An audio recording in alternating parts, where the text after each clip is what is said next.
Hey guys, Curtis Parks here, and you're watching Worshipology. In his book Radical, author and pastor David Platt describes a conversation that he had with religious leaders on a recent trip to Indonesia. Now, these leaders were from different faith backgrounds, and they were discussing about how they thought that fundamentally most religions are the same, with just minor differences that divide them. And after this conversation, they asked David what he thought. And David replied, well, it sounds like you both picture God, or whatever it is that you call God, at the top of this mountain, and all of humanity is at the bottom of this mountain. You might take one route, I'll take another way, but in the end, we all wind up in the same place. The leader smiled back and said, great, you understand it. David leaned in and said, well, what if I told you that the God at the top of the mountain actually came down to meet us where we were at? The leaders looked at each other and paused and replied, well, that would be great.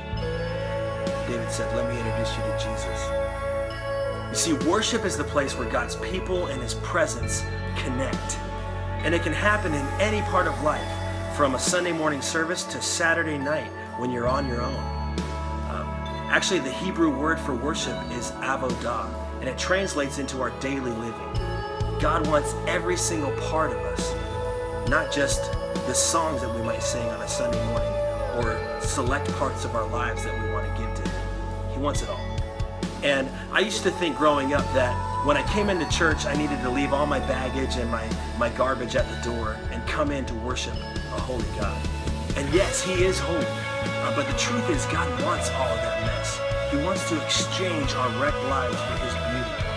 In fact, in Matthew 11, verse 28, Jesus says, come to me, all you who are weary, and find rest. Worship is a place where people can find renewal and rest. It's where all of our masks are stripped away and we can be real with God. Our hearts are exposed.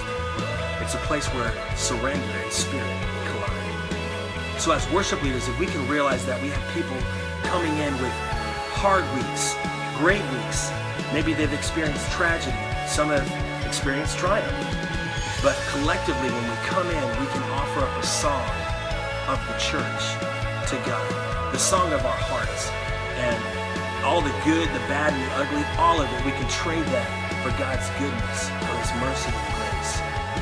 I truly believe that when we give him our hearts, he gives us his life, and as worship leaders, we get to be the soundtrack to all of that.